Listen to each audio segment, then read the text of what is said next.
The country has gone to great lengths to empower women and close the gender gap in public service and business. But hurdles remain, especially in legal and economic equality, as the country shows little progress on rights concerning parenthood, marriage, and assets. According to the World Bank, these are issues worthy of the attention of our next leaders. But speaking of elections, surveys show reelectionist mayors and their relatives are leading local races here in Metro Manila by a margin, while the vice mayoral contest appears more cutthroat.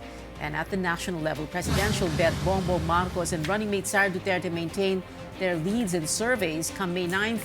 Will these numbers translate to actual votes, or is there more that these surveys fail to capture?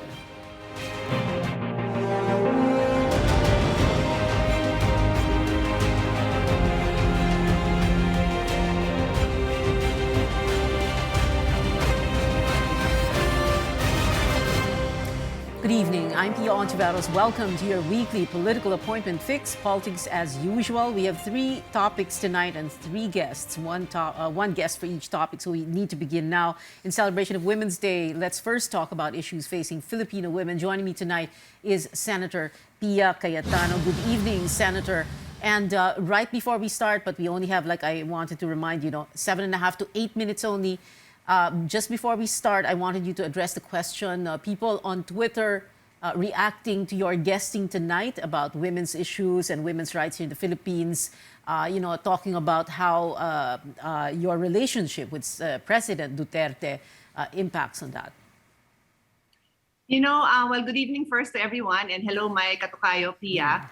I'm always happy to have the opportunity to answer that question. I've explained this many times. I have I don't know if you call it an enviable position where I have known the president since 2004. And when he ran for the president, I became kind of the takbuhan of the team to talk to him when it comes to women's issues. And everybody around the team can vouch for that I would always be whispering to him, telling him na, Sir, Mayor, hindi ho gender-friendly yung sinabi nyo, hindi ho appropriate to say these things. Alam niya yan. And he even made a statement one time that I was sitting in a forum in front of him, and you can really tell na magmumura siya. Like 5 times, 6 times. And later on he said, napipigilan ko yung sarili ko kasi nakikita ko dyan si Senator Pia. So that's been my role, no? Nakokontrol ko ba yung sinasabi niya? Hindi ko nakokontrol. Hindi naman ako EA niya, hindi naman ako PA niya. I have my own job as a senator. Yeah. But I'm proud to say that I've done my part in trying to help him express himself in a more appropriate way. And I'm also happy that I have been able to get past legislation that support women. And one of the most important ones during this term is the 105 maternity leave days law. That languished, and there were so many opponents when I was a member of the House. Right. Ang daming kumukontra, businessmen ayaw. Napapasa ko yun kasi kinausap ko. Businessmen ayaw dahil nga, and thank you pala for your response to that President Duterte question, and we've gotten that out of the way. Kasi, so, ayaw nila kasi dagdag daw sa sa babayaran nila kung may maternity leave. But umaaray nga sila sa isa't kalahating buwang maternity leave. Ano pa kaya yung 105? Yeah, 105 days. Pero it's taken out of the SS naman eh. So, di ba, private employees pay their SS. So, dun lang kinukuha yun. Wala naman dinadagdag, no? So, covered na yan. And right now, wala nang nagre-reklamo. Hanggang ngayon, libo-libong kababaihan, taon-taon ang nakikinabang. And they're always grateful for it because more time with your infant makes you more productive pagbalik mo sa office. Alam natin yan, mga nanay tayo. Yes, diba? Yes. I remember coming back from maternity leave after 1.5 months and you feel like parang bitin yung baby mo, iniwan mo yung baby mo, so, yeah. baby pa siya, di ba? But the difference between, ako naman 60 days, the difference between 60 days and 105, medyo 3.5 months na yung baby. And by the way, may 30 days additional yon pero hindi ka na paid. Yung 105 is paid. Okay. Let's talk about other measures to advance the welfare of women. You are, midterm, so you're going to be senator for the next 3 years. What else would you like to do for women, to close the gender gap, to give women more of what's needed? Yeah. Well, the Philippines has topped the rankings in various not really sure. Yeah, well, surveys that were done. One is by the World Bank, another one is by the World Economic Forum. We're usually in the top. Sa World Bank, ang grade natin doon is something like 78%, which is even more than the median. And then doon naman sa World Economic Forum, we were ranked in the top 10 until 2018, and then nag-slip tayo ng konti, but we're still in the top 20. So it means based on the laws that we passed, and yun naman yung trabaho ko, laws, Right. the laws are there. As to the implementation, then that goes back to culture and education. So I hate to hear na, kasi ganun naman ang kultura. Yeah, but if it's wrong, it's wrong. You have to change it. But I understand that that takes time. So you go to the education process. You help them understand. And let me talk about the reproductive health law. Right. Wala daw sa kultura natin na gumamit ng contraceptives. Siguro if you look back 200 years ago, wala naman kasing contraceptives nung panahon na yun, di ba? So wala talaga sa kultura before all over the world. But then it becomes acceptable. You teach them how to use it in a responsible way. And over time, it becomes part also of our culture. So yun ang paniniwala ko na there are still things we need to do, but it goes back to educating the young. And I'm not to empower girls. It's not just educating girls. It's educating girls and boys. It's a gender partnership. Right, girls and boys, very important.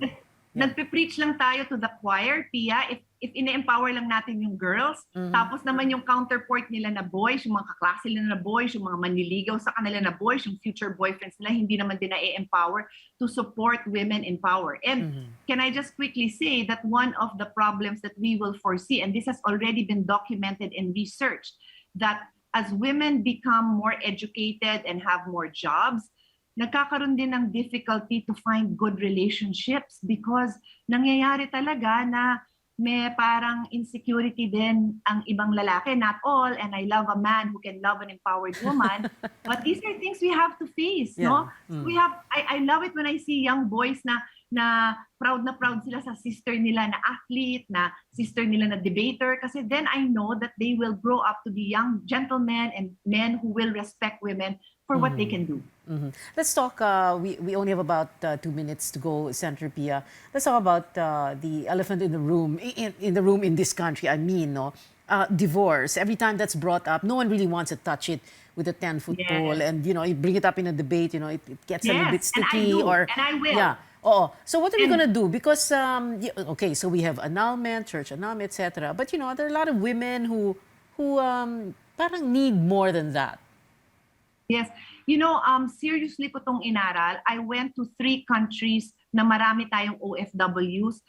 Malaysia, and then Indonesia, and then Hong Kong. Sorry, Malaysia, Hong Kong, and Japan. Kasi ang dami nating OFW. Like in Japan, matagal na silang hiwalay sa asawa nila. Resident na sila doon. And yet, they are legally bound. Kung ano yung kinikita nila in Japan, yung asawa nilang lalaki, may misis ng iba, may anak ng iba, wala nang pakialam sila.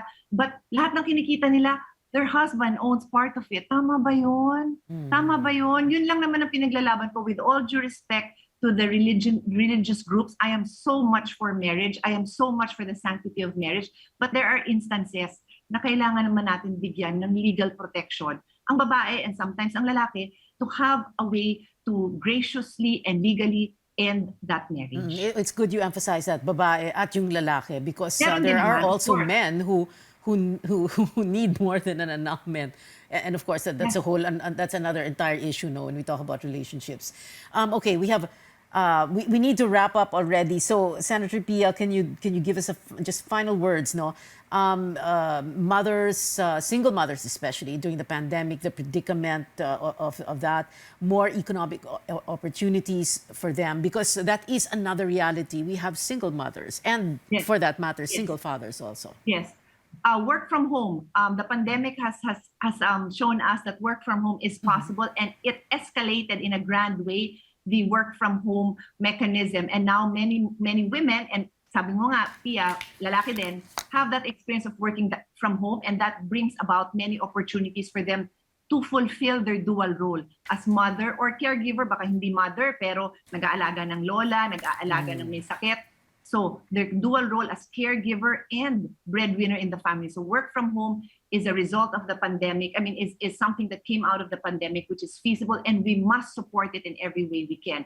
It has also revealed our gaps because access to healthcare and access to childcare has become worse during the pandemic. Right. So nakita natin, and it gives us more reason to support it. At another time, I can elaborate on that, but Yes. I think that's the most important things we can do. And then fulfill the sustainable development goals, because believe it or not, something like sustainable transportation. Yung 4 na oras mo nasa traffic ka, kung in 30 minutes nakauwi ka, edi mas may time ka maging nanay, mas may time ka sa anak mo, di ba? So Right. sustainable transportation, sustainable cities affect women and how they perform their jobs. Senator Pia Cayetano, thank you very much for your time tonight. We'll Thank be you very back much. after a quick break. Stay tuned. This is Politics as Usual.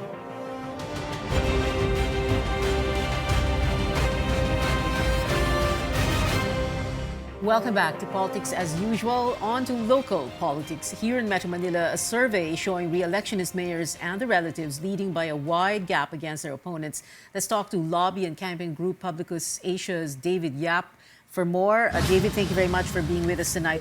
So what explains this? And I wanted to take a wild guess, and then you can correct me if I'm wrong. Number one, it's a midterm election. Number two, most are gunning for a second term. Or taking over from their relative, close relative. And number three, most if not all of them, Metro Manila LGUs did very well in their pandemic response. Yes, correct. So just as an introduction for your viewers, our survey numbers suggest that incumbent mayors, as well as the relatives of incumbent mayors, as you mentioned, appear to be ahead of their closest rivals by statistically significant margins, at least at this point in time. It is important to emphasize, however, that these numbers do not guarantee victories for incumbents. We have to be cognizant of sampling variation and view these numbers from a stochastic perspective rather than a deterministic perspective. There remains a lot of uncertainty, especially when sampling is involved. It is also important to emphasize that a lot can still happen between now and May 9th. Particularly in local elections where candidates are still waiting for the official start of the local campaign period. So incumbents typically hold advantages over their competitors because of familiarity, which includes name recall and brand recognition. People are used to them, people are familiar with them, and in some cases, their families. They've amassed tremendous amounts of social capital over the years and are often capable of leveraging these stores of capital effectively and efficiently during elections. And as you pointed out earlier, the pandemic brought even more opportunities for incumbents. So as Winston Churchill once said, never let a good crisis go to waste. In the case of COVID, LGUs engaged in the large-scale provision of dole-outs, medical assistance, testing kits, and perhaps most importantly, vaccines. As was shown in our 2020 survey tracker series, specifically for COVID, some LGUs performed extremely well throughout the pandemic, notching high performance ratings throughout the survey period, while others started out slow but eventually got up to speed.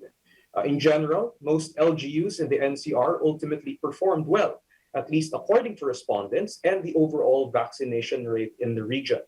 At any rate, the crux of the matter is that reciprocity is a powerful motivating force among humans, and people are wired to repay one good turn with another. It is not a stretch to think that at least some voters would remember the assistance given to them by incumbents at some point during the pandemic when they look at their ballots on May 9. David, I wanted to talk about the most notable figures here. No? So let's begin with Vico Soto. I mean, wow, just wow, 92%. And he doesn't, well, of course, I mean, his uncle, Tito Soto, no, showbiz and everything. But he's really gotten a lot of positive, very good feedback, right, in his first term. And that is why he's 92%? I mean, no one else, well, apart from Wes Gatchalian, whose brother Rex is doing a musical chairs with him, 85% si Wes for Valenzuela, Abby Binay Makati, 68%, pero 92%. I think that is a testament to how he has thus far performed as Pasig City Mayor. So if we're looking at the numbers, I would go so far as to say that he has managed to sustain the momentum that he used to get him into the mayoralty position. And it also doesn't hurt that he has good rapport with both local and national media. So I think that those are huge factors in his present popularity. And I think it's also important to consider that he is only gunning for his second term. And people thus far appear to be receptive of the reforms, the programs, the projects that he has put forward for the people of Pasig. And I think that that is a huge reason behind his, well, in this case, survey topping numbers. I mentioned already West Gatchalian and Abi Binay, so Valenzuela and Makati. Of course, the names are very familiar. So Gatchalian, Binay, and I know you've done a lot of studies about political dynasties, and it can come out of our ears already. Political dynasties, year in, year out, election year in, election year out, pre-Marcos, post-Marcos. Ano pa bang, what else is new? So talk to us about that dynamic. The dynasties, and yet these people are leading in these surveys? That's an excellent question, Pia. I would just like to preface my response by saying that it is actually instructive to point out that a strong argument can be made that dynasties proliferated after the imposition of term limits. Term limits, in essence, forced career politicians to find ways to circumvent the limitations of the law. Tasking their relatives to run for office proved an elegant and effective solution for the particular problem that they faced. Oh, seat warmers ang tawag. This is a lesson that has to be kept firmly in mind when considering imposing laws that would prohibit political dynasties, just as an important aside. But going back to the question, when talking about dynasties, it is important to be wary of fundamental attribution error and avoid underestimating external and situational factors that are at play. While it is true that many of the leading candidates can be viewed to belong to political dynasties, insisting that they are leading only because of their last names reduces an unambiguously multivariate problem into a univariate problem. But simply, there are other considerations, which of course includes things such as performance, charisma, and the alternatives on offer. Yeah, well, performance, yes, they did perform well, right? Yes. Rex Gatchalian, or the say, brother Abi as mayor of, So I think it's also important to give voters more credit for their choices. I am inclined to believe that it is kind of unfair to insist that they only look at the last names of candidates. I, for one, would like to think that they put in a lot of effort in coming up with their election-related decisions. and rightly so. Okay, sa vice mayoral race naman, you're saying that medyo mas close ito. What would explain that? Oh, sorry. Before we go to the vice mayor, I just wanted to ask one question about Marikina. So you have Marcy Teodoro running for re-election, 62%. Medyo comfortable na rin. But he's running against a former Marikina politician, very well known, who himself did well as mayor of Marikina, Bayani Fernando. So, how do we understand that? Since I'm not particularly from Marikina, I would chalk it up to recency bias. While it is true that Bayani Fernando was a famous politician during his time, and particularly in Marikina, where he instituted a lot of reforms, you're looking at the incumbency advantage yet again, combined with the recency bias. So people are more familiar, and when you consider, again, when we go back to the pandemic, you consider who was there during the pandemic. I would make the argument that it was Mayor Teodoro, who the people were seeing constantly. What else would you like to share with us, David, when it comes, para ang takeaway natin dito on this study by Publicus Asia on the Metro Manila mayor's mayoral and vice mayoral candidates? Well, for starters, there is still a lot of time. The campaign period for local officials is still a couple of weeks away, around 2.5 weeks away. March so 10th. there are still a lot of changes that could happen, and it's still anyone's game. But of course, when you're looking at these numbers, you're going to give the advantage, at least at this point in time, to incumbents. Still anyone's game, even in the case of Pasig with 92% for Vico. Parang bang, As wow, how do you overturn that? well, fortunately, it is. Well, in my case, fortunately, it's not my problem. But best of luck to all the candidates. Yeah. All right. Thank you so much, David Yap of Publicus Asia. Thank you for being with us tonight on this, your first guesting on the show. I hope to see you back here again. Salamat. All right. More from our guests when we return. This is Politics as Usual.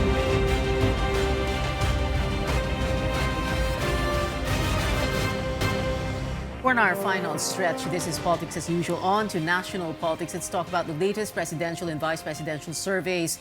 And, well, the whole issue of surveys with UP School of Statistics Associate Professor Francisco Kiko de los Reyes. Professor Kiko, thank you very much. Of course, our takeoff point is that statement of the UP School of Statistics about surveys. No, but let's not talk about that. But let's go, not just that, but offshoots of that. So let's go straight to this question. No? We talk about credibility, which, and for me, the question is, and I want you to answer this as straight and as direct as possible because it will be helpful to our viewers, which survey firms are credible. And I am going to be reading from a list prepared by Dr. Toots Albert, and it is in his PowerPoint presentation. So, of course, when I say the name of the survey firm, you just say yes or no. Okay, so Pulse Asia. For me, yes. Social Weather Stations, SWS. For me, yes. Ibon. I have not seen their survey, sorry. Okay. But considered a survey for Okta Research. Is that the Twitter survey? If it's the Okta? Twitter survey, No, yeah, Okta? they did a Twitter survey eh.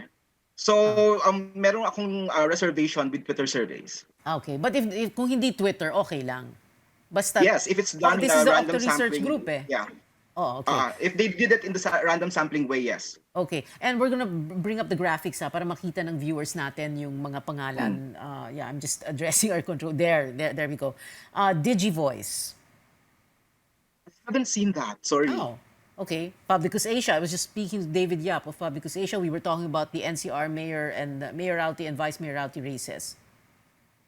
I have reservations. Boses Pilipinas. I haven't heard it. The Strafford.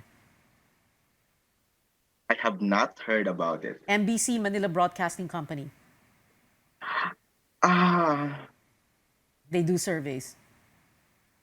I'm not familiar Pass. with them. Pass. RMN. Pass. Pass. What's that? RMN. It's if it's random sampling, that's the point. The statement is actually not a witch hunt. Let me clarify, it's not a witch hunt. Oo. But we want to say is dapat nirespeto yung mga prinsipyo ng sampling, ng random Right. sampling, random selection, and that's Oo. it. So if these companies are openly saying that they're doing that, then that's fine, right? okay. But if We're they gonna- don't yes. share, Yes, the we're going to get to methodology, design and that's where- mythology. Yes, we'll Yeah. get to design and mythology in just a bit, but we don't have Yes. much time. So very quickly, and then Lilo. They've been doing surveys, similar results to Pulse and SWS. You wanna pass honestly, on I haven't encountered that? Okay. the Okay. results. Yeah. Sorry. Oo. Now, the ones you said, for example, Pulse, Asia, and SWS, so obviously they're the ones with the track record, meaning that they've correctly predicted Yes. the results, True. the outcome of elections, right? Now, Yes. the list obviously excludes surveys on social media, Facebook, kanina, nabanggit yun na, Twitter, Viber surveys, even Kalya surveys. And precisely Yes. because what you're saying here is wala kasing design and methodology Correct. yan, right? Correct. Okay. Pero may isang sinabi a few weeks ago. I was interviewing Coco Pimentel on this show, and we were talking about the survey frontrunner, BBM, and he was saying, pandemic surveys kasi, so merong mga parang questionable. Is that something that we Oo should naman. keep in our minds? No, because Totoo like yun, Pulse, kasi- SWS, Ang laki ng problema natin with penetrating the barangays.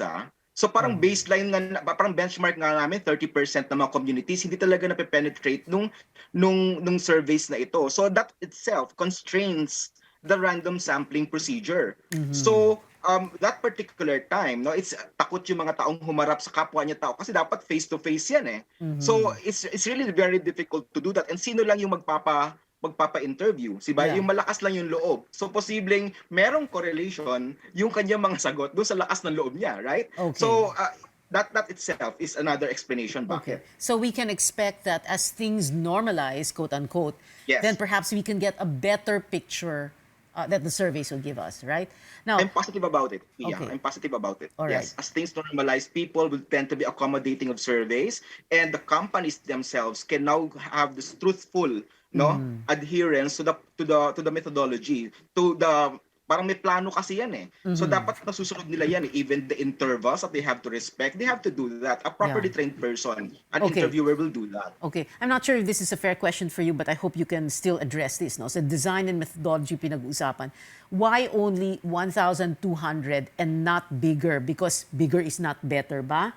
Tapos merong paces, Yes. di ba? Then you turn left or right, you know, that's and then demeanor of the interviewer. That's so important, right? Correct. Yes. So 1,200 is actually mathematically good, but it has to be interpreted at a certain layer. So if the layer is national, 'di ba? Tapos halimbawa mga stand-alone na mga percentages sa socio-economic class or broad region, okay na 'yon. But you cannot use the 1,200 to have a cross classification. 'Di ba yung parang kino-cross-classify mo siya like lalaki from NCR, hindi na pwedeng magawa 'yun pag 1,200. So the bigger the sample, the more understanding you get no from the sample itself. So bigger is not necessarily better, but in the understanding of the layers, mas maganda yung mas malaki ng kaunti, pero hindi naman talaga super laki yan. No? So yung 1,200, okay na 2,400 na or 3,000 na. Later on, you will see surveys na 6,000. 'Di ba? Okay. Okay na 'yon. Hindi talaga proportionate 'yun talaga dapat dun sa 60 plus million voters natin. Okay, and a final question to you and a final brief answer from you because like you've always said, a survey is a snapshot in time. It is a guide. You also use the word liwanag, no? A lighthouse to guide the campaign. Yes. But also, we are told not to vote according to surveys. Professor Kiko? Yes. Surveys only signify what is the current, what is the now. Your vote must be dependent on what you believe, what you research, no? Ayoko ngang sabihin palagi, pero sasabihin ko na rin, irespeto mo yung sarili mo. Pumili ka dahil sa yun ang decision mo. Ang pangit pumili na nag-decide yung iba para sa iyo, no? So don't let yourself be swayed by what the surveys say. Decide on your own and cast that vote. Right? I say that from your own self, no? Respect Alright. yourself, cast that vote, decide for yourself. All right, Professor Kiko de los Reyes of the UP School of Statistics, thank you very much for being with us tonight. We've been told before, don't talk politics at the dinner table or the family reunion or in Viber groups and risk digital warfare, but we can talk about it here at this table on this show, your weekly political appointment fix. Politics as usual. I'm Pia Hontiveros. See you back here next Tuesday, 8:30 p.m.